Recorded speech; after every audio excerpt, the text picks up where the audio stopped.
Hello and welcome to Are You Becoming a Grumpy Old Git test?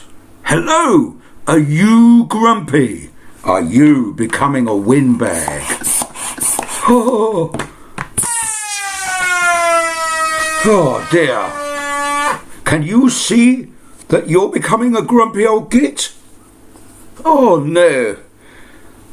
Do you find yourself starting to repeat yourself in conversations with people?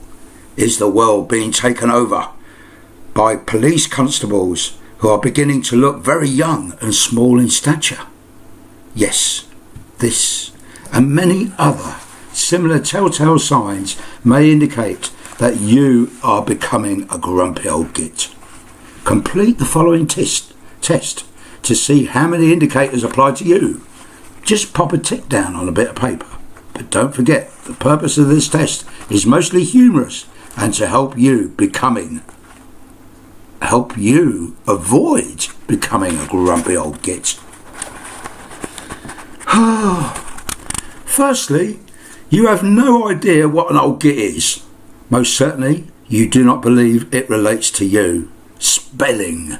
Yes, spelling. You're obsessed by spelling. It's something that's really important to you, and you delight in telling everybody you know how to spell and point out. You delight in pointing out when others can't. You would never, ever spell humour the American way without the U in it. You are deadly serious. So deadly serious that you now find that you can sit through a whole comedy programme on the television without laughing.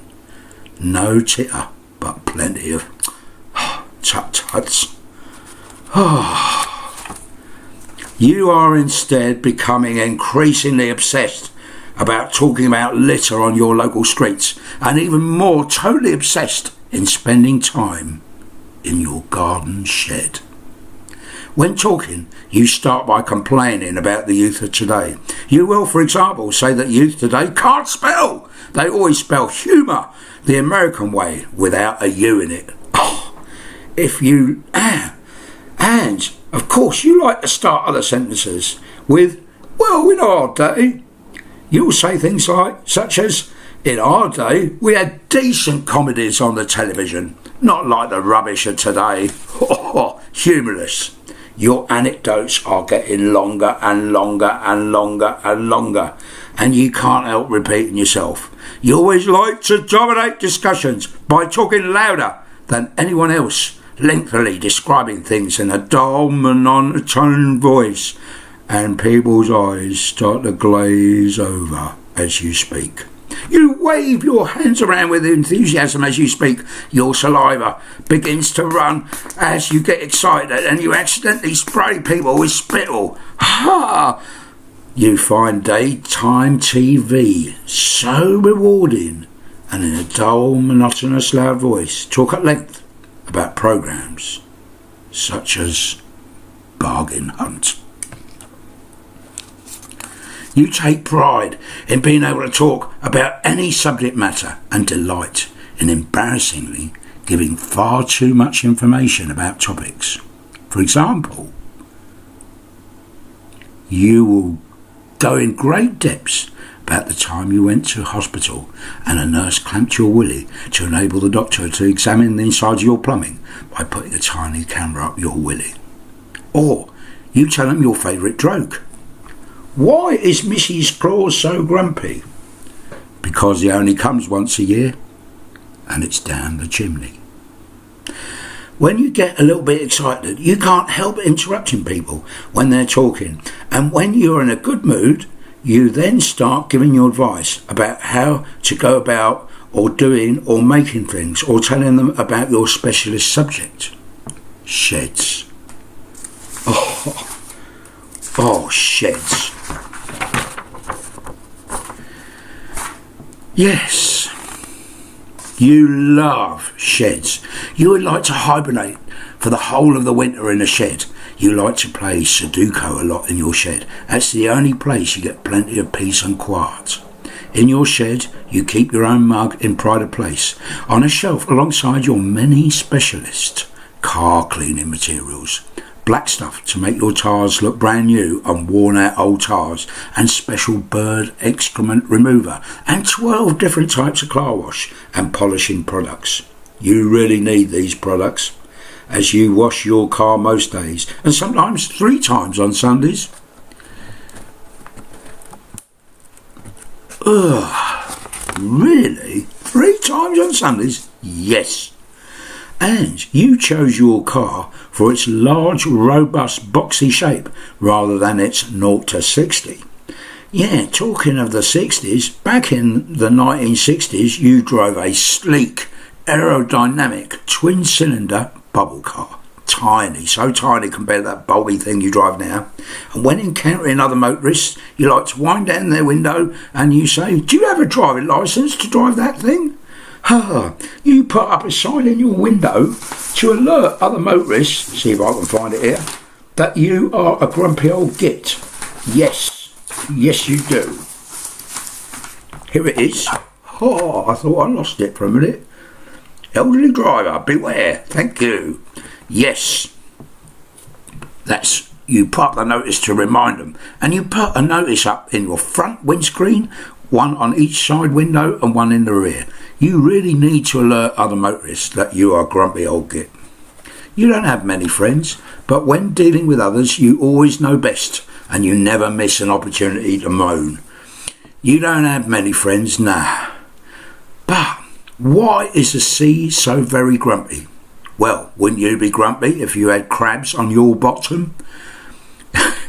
If you believe in rigid and firm boundaries in your domestic life, and certainly zero tolerance to crabs. You enjoy running around the house, turning off the lights for economic rather than romantic reasons.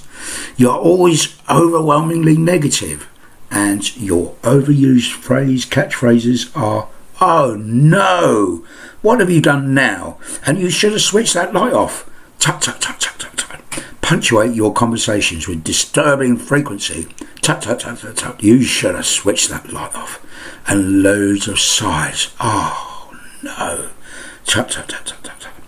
You have no-go areas in your life. The only time you ever enter the kitchen at home is to advise your partner that you believe something is burning. Is something burning there? The only time you say thank you is when you're being sarcastic or to make a point. "Oh, thank you for not burning my toast, dear." At night time you dream. You dream. Yes, you dream about prunes. You just got to believe in your prunes, your dreams about prunes. Apart from dreaming about prunes, the only thing you do twice in a night is to go to the toilet, or 5 times if you're dreaming about prunes. You have got to really believe in your dreams. You look out the window at night and you think, why is the moon so grumpy? And then you realise, it's only going through its phases.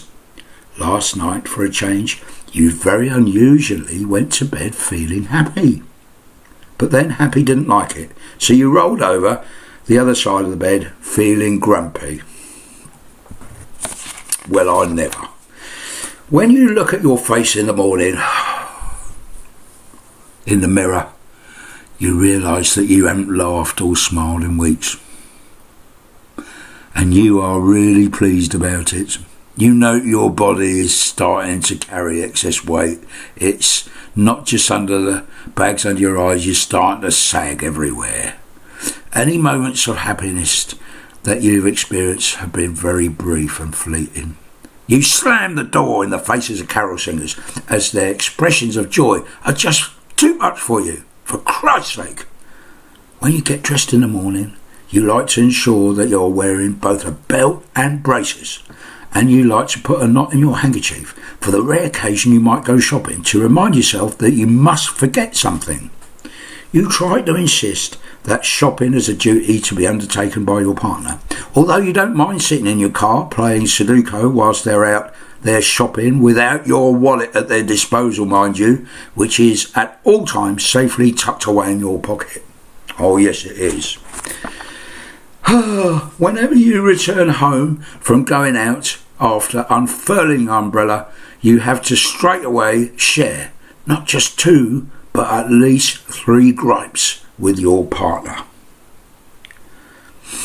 You have a lot of room in your home, but although you're there, you make sure you're grumpy in it.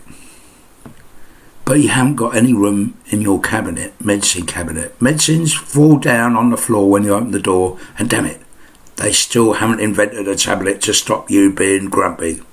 When you stoop to pick something up, such as your tablets, you try to think of other things you can do whilst you're down there. Yes, as well as think of a novel excuse to go in your shed again. If you ever do have to go shopping on your own, you never leave home without your umbrella, of course, and tying a knot in your hanky to remind you not to buy certain things.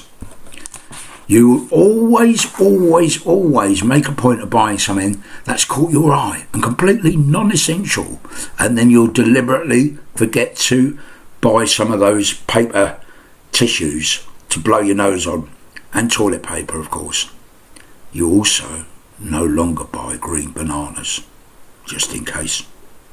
When out at a cafe or restaurant, you enjoy sending the food back with retorts such as, "Where's your food hygiene certificate? And even my wife can burn toast better than you." You puff yourself up, and you are indeed the incredible sulk. Whilst out and about, you feel absolutely nothing at the sight of a newborn baby or a puppy. The police constables that you see occasionally, or quite rarely, seem to be getting younger and looking like young children to you. What is the world coming to? Dear oh dear. You advise any non-white person you encounter, or even if they happen to be a non-white police officer, that you believe them to be a foreigner just because they've got a different colour skin. But if everybody in your world seems to be becoming foreigners, as you are beginning to feel like every other human being was put on this earth to irritate you. Even you are beginning to irritate me. I got this birthday card today. It's my birthday, but I'm not happy about it. And look what it says. Here's an annual reminder to remind you that you're a grumpy old git. Anyway, about time I said goodbye. Goodbye!